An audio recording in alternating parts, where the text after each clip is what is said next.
Welcome to the NPC Energy Podcast. Okay, forget what you think reality is. Seriously, because today we're diving into something, well, something deep. We're not just talking one simulation. We're exploring the idea that our matrix, it might have its own matrix, maybe lots of them. Think cosmic Russian dolls, but potentially way more glitchy. So our mission on this, let's call it a simulated journey, is to unpack this whole nested simulation concept. It's pretty mind-bending. We'll look at philosophy, some whispers from, science, and those weird moments in life that just make you go, huh. It's fascinating, really, because it's such a logical step from the first simulation idea. I mean, if one civilization can build a convincing sim, Yeah, what stops the people inside that sim from doing the exact same thing? right. It makes you ask some really fundamental questions about what reality, well, is. Yeah, exactly. So we're going to see how deep this rabbit hole might actually go. We'll cover this sort of known ideas and some pretty out there stuff, too. Get ready for some philosophical head scratchers, simulation theory basically on steroids, and maybe we'll figure out why you swear Pikachu had black on his tail. Okay, let's jump in. Yeah. The basic idea, right? The Matrix classic. We're batteries, brains in vats. The standard premise. But what if that real world, the one Neo wakes up in, what if that's fake too? Exactly. Another layer. Like Matrix 2, electric boogaloo levels of Inception, you know? Well, this gets really interesting when you look at philosophers like Nick Bostrom. His argument basically is that if any civilization ever gets good enough to run ancestor simulations, then statistically the odds are way higher that we're in one rather than being the original base reality. Wow.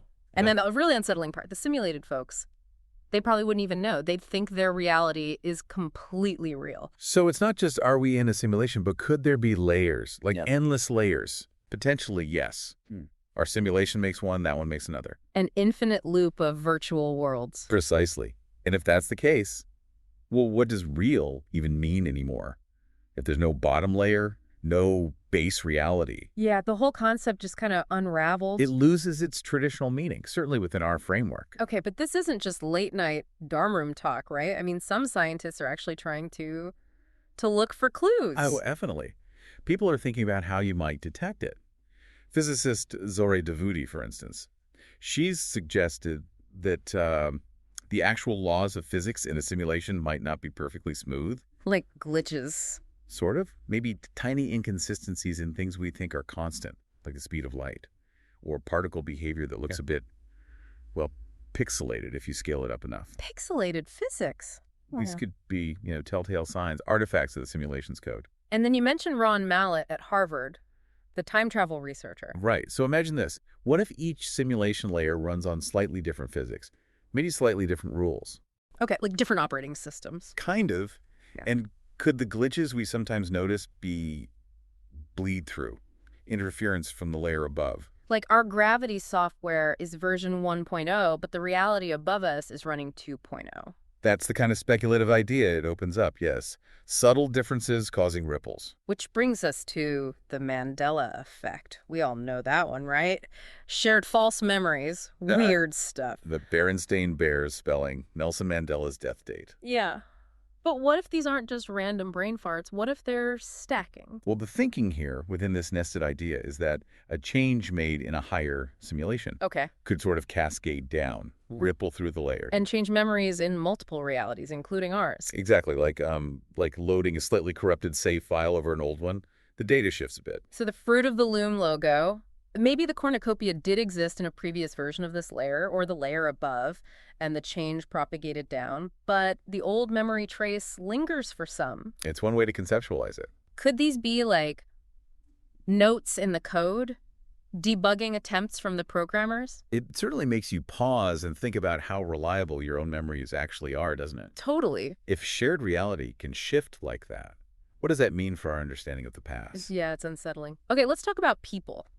Those moments. The cashier who sounds like a recording, the coworker who seems to just reset sometimes, NPC behavior. Right, the non-player character idea. So one interpretation, if you're thinking about multiple layers, is that these could be, well, lower resolution characters. Lower resolution. How so? Imagine an NPC in our layer, but it's actually being run or controlled by a slightly more complex NPC in the layer above us. Okay. From our viewpoint, their behavior might seem limited, Yeah. repetitive, a bit.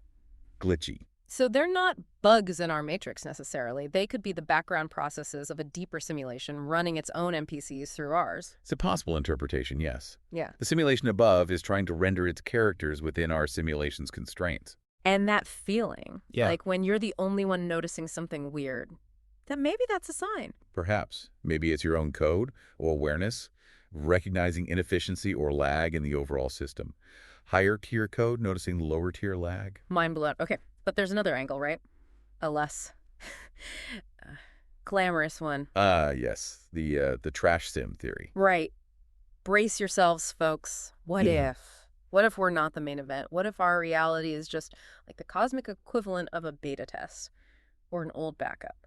This theory suggests we might be in a sort of simulated cold storage, running on old physics maybe, while newer, better simulations get all the cool updates. Ouch. So we're running Windows 95 while everyone else has quantum computing. Metaphorically, perhaps. Think Yeah. about the weird contradictions in our existence. We age and die, but we dream of living forever. Yeah. Déjà vu feels so much like a file being reloaded. Our obsession with creating AI, Yeah. maybe it's an echo of our own origins. And what about all the unexplained stuff?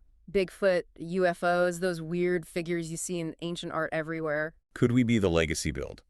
Left running just in case, and sometimes stuff from the newer, active simulations accidentally leaks or interferes with ours. Like finding artifacts from a different game in your save file. Wow. Okay, so the big question.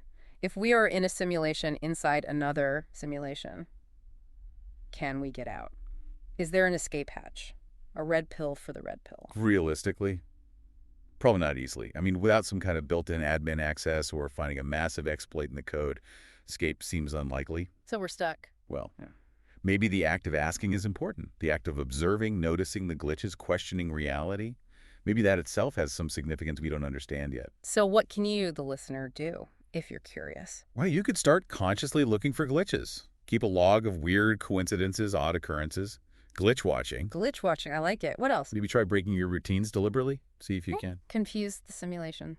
Deprogramming rituals, if you will. Like taking a different route to work just to see what happens. Could be. Or try engaging with people you suspect might be NPCs in unexpected ways. Ask weird questions, NPC baiting. See if you get a canned response or something. Stranger. Okay. And dreams. Keep a dream journal. Look for consistent rules in your dream world, even if they're illogical. Does your dreamscape have its own recurring physics or logic? Could that hint at underlying code structures? And that mirror test you mentioned, the recursive one. Yes. It sounds a bit out there, but the idea is to look for tiny inconsistencies when you reflect a reflection within a reflection, like pointing a camera at its own monitor feed. Looking for rendering errors across layers. Potentially. Tiny flaws that might hint at the computational nature of reality, especially if it's nested. So, wrapping this up, are we living in a digital echo chamber? A simulation inside another simulation? It's dizzying. The possibilities are, quite staggering. And the glitches, the weirdness, it does feel like it's becoming more noticeable, doesn't it? Or maybe we're just paying more attention. Well, exploring these ideas, even if they're speculative, is valuable. Yeah. It pushes us to think critically about reality, about our place in it. It forces us to consider the limits of our own understanding, and to be open to the idea of realities beyond what we currently perceive. Yeah. Whether we find out we're code or not, just staying curious, staying aware. Right. That seems like the best approach. Maybe it's our defense mechanism. Or perhaps it's how we send a signal, even unintentionally, to whatever might be above us. This has been NPC Energy. Stay weird, everyone. Stay aware. And maybe pause before you hit accept on that next system update on your phone. You never know what reality patch they're trying to install, right? Yeah. And here's a final thought to chew on. If our simulation can run its own simulations, think video games, complex models, what responsibility do we have to the beings, the consciousnesses inside our virtual worlds? That's a profound question. And could they? Could they be asking the exact same questions about us right now?